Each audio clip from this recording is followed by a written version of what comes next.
Hello, everyone. Hope you are well on this Sunday, New Year's Eve day. It is December 31st, and hope you are having a good weekend so far. I'm going to cover several things here. I'm going to talk about my top concerns for 2024, and I'll go into a little more detail about that, of course. Also, some things that I believe that we should be concentrating on as far as preparation for the year ahead.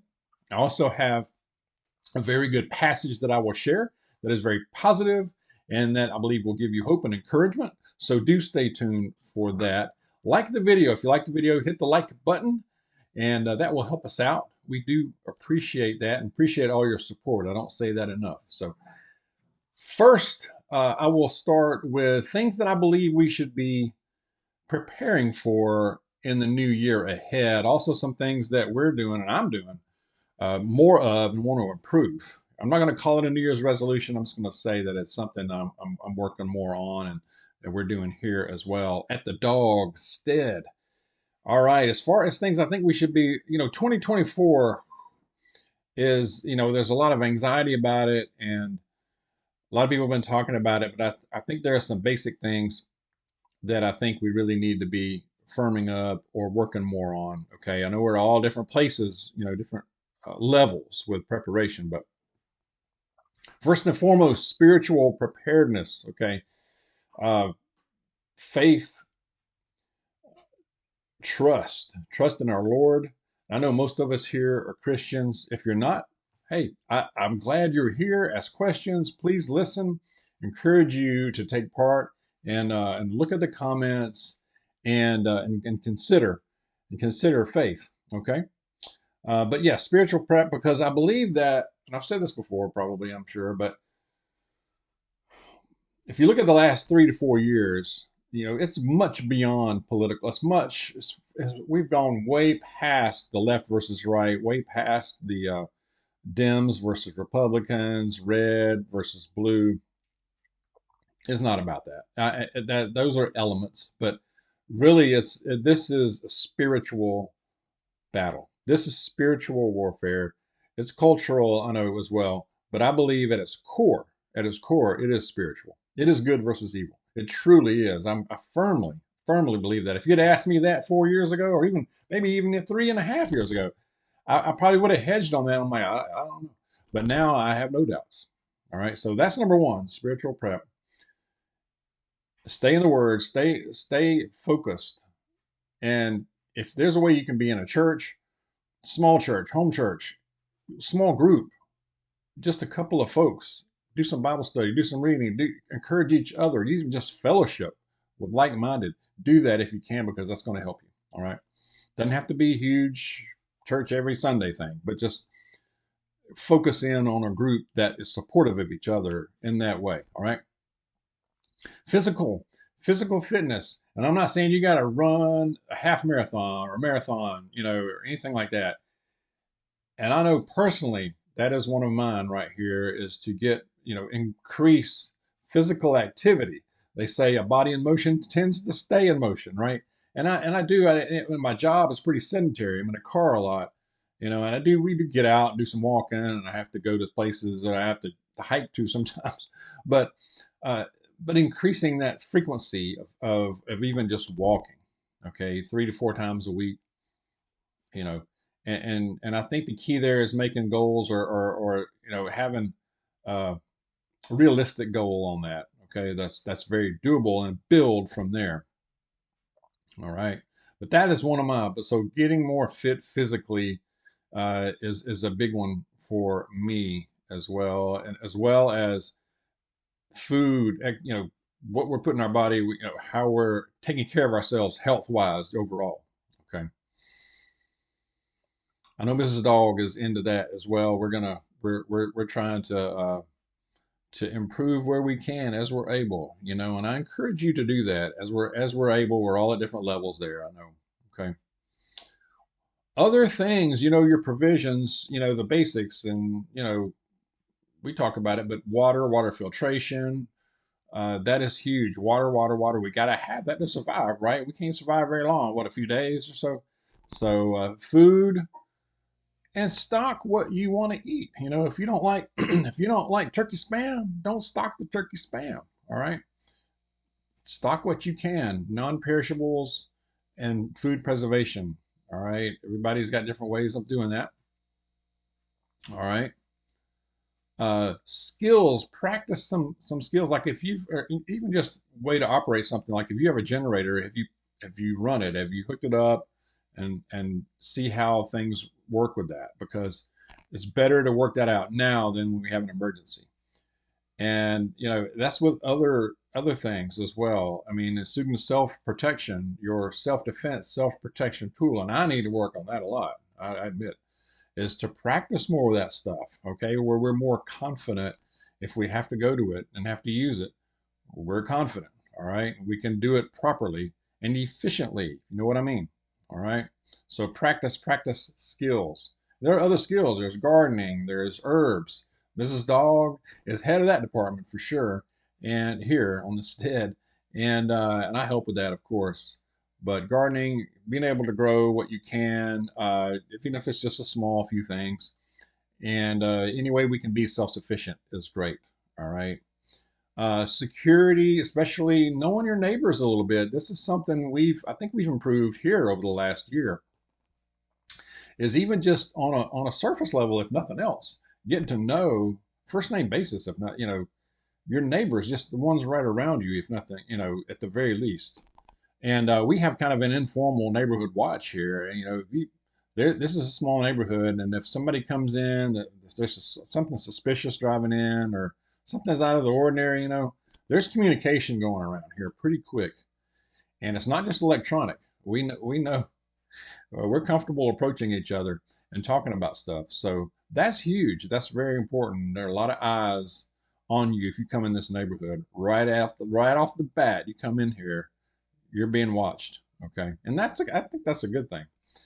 All right, so that's something I think we should concentrate on. Financial, pay down debt where you can. You know, I think whatever we can do on that, I think is important. Security, your home security, personal security, medical, first aid, whatever we can on that kind of thing. You know, communications, radios, having a small radio or a way that's battery operated or solar or both, combination, that's not dependent on electricity, so we can keep up with what's going on in the outside world in a real emergency. Okay. Other things I thought about, like board games, things that don't require electricity. Okay, it's a theme here. You get where I'm going with this? Board games, playing cards, recreational things. Hey, a softball, a baseball, basketball, a volleyball net, a volleyball, badminton, whatever, you know, anything like that, recreational items, or just board games even. Alternative energy, extra, you know, fuel, your propane, oil lamps, oil, flashlights of various kinds, stock up on the batteries. Okay.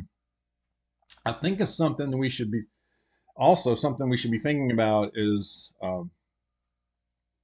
bartering items. That could become important. You know, and y'all can probably add a lot to this list, but I thought of just things like alcohol, uh, sugar, coffee, cigarettes, even if you don't smoke. That kind of stuff would be in high demand. It could be. Also, your skills can be a bartering item. You know, what are you good at? Can you fix things? Can you build something? You know, even knowledge, even teaching, even something like that, especially not so much right in the midst of an emergency, but after the dust has settled, okay, and we're rebuilding society or rebuilding something or starting a new state. Who knows, right? Who knows? Your knowledge, your skills could be very valuable. Even knowing how to garden, something that seems simple to some of us is not so simple to most people. Hunting, fishing. So think about those things also. Other things that just popped into my head, and I don't know why this popped into my head, but a manual can opener. I know there's ways to open a can without a manual can opener if we have no electricity. But, you know, I'm not pounding the pavement on something like that. If I have a manual can opener, it's a little easier to use, okay? Have a couple of them. Scissors. Have a couple of them. Have a backup. Things like clothes, socks, your gloves, sleeping bags that are for the winter. Um, again, your gardening supplies, herbs. Maintain our vehicles, not just your car or truck. If you have a lawn tractor or something else that you depend on your property, especially, depending on your situation, make sure we're staying up on maintaining that thing so it runs the best it can. All right, even if it's just doing nothing but or changing the oil, that makes a huge difference. Extends the life of vehicles greatly. Okay. Home security, home maintenance. Do what we can as we're able, without busting the budget. I get it. Your health, if there's something you've been waiting on for a while, health-wise, to get done, or your medication, or your um, a dental, a procedure, even something just simple, go ahead and schedule it. Get it on the books. Get it in there and get it done. 2024 could be very unpredictable. Okay, I think all we can do to get prepared for it can help, and just help our frame of mind, have peace of mind, right? I'm going to go into real quick. Those are just a few things. Add to them in the comments. Please share. Top concerns. My top concerns for 2024, and you've probably heard me talk about a couple of them already here, just especially here recently. And these are in really no particular order, but I think these are all equally super important. First thing, as far as this coming year that comes to my mind, the two biggies, at least in the dog mind right now, one is the southern border. That is a biggie. The southern border, and needless to say, that is a monster danger right there. That just by itself, that is destruction. It is destruction, y'all.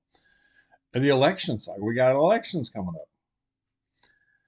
And we know, we've talked about that. That has the potential to create, let's just say, unrest. That's putting it mildly, y'all. And I just have to, that's just scary to me. What the potential of what can happen. Elections.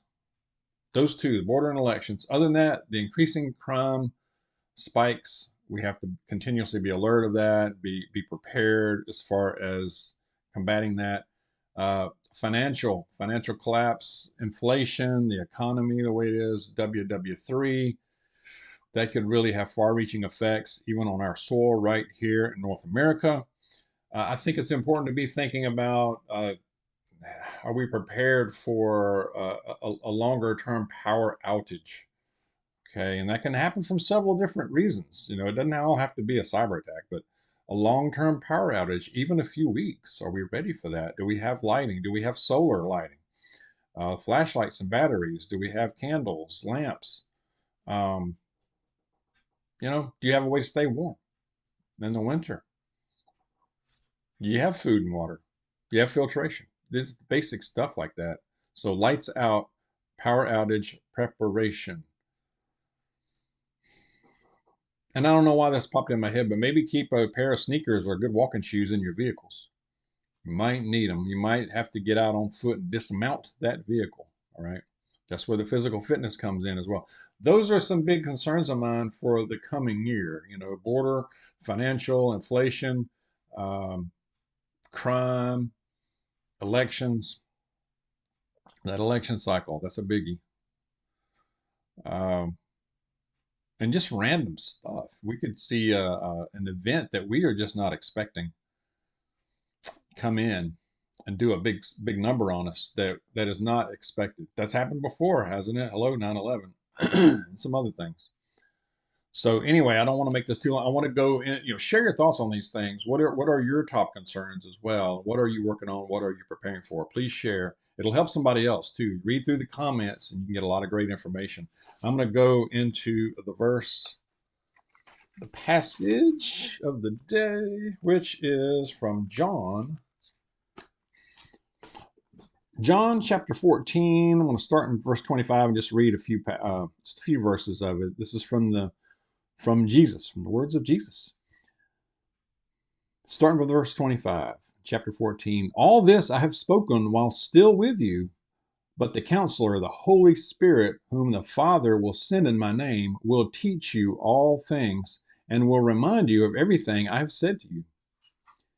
Peace I leave with you. Peace My peace I give you. I do not give to you as the world gives. Do not let your hearts be troubled, and do not be afraid. There we hear that phrase again. Do not let your hearts be troubled, and do not be afraid. Above all, don't be afraid. But I like that part. The part that really strikes me is, I do not give to you as the world gives. The world gives us a lot of stuff, doesn't it? It offers us up a lot of stuff, but it's temporary. It's fleeting. It's nice and shiny and bright at first, isn't it? Works great. Makes us feel great. But in every case, the worldly things don't last. They fade away pretty quick in some cases. In a lot of cases, they break, and we lose interest, and you know, we end up just tossing it aside a lot of times, or it just leaves us. But what he offers is everlasting. It is eternal, and it's a good thing. It's a good thing, and you want. I can't see any reason why you'd want a piece of that, right? So I hope that is helpful. Do share your thoughts. It is New Year's Eve. Let's be careful out there. Let's be aware. Okay. God bless you, and I will see you soon.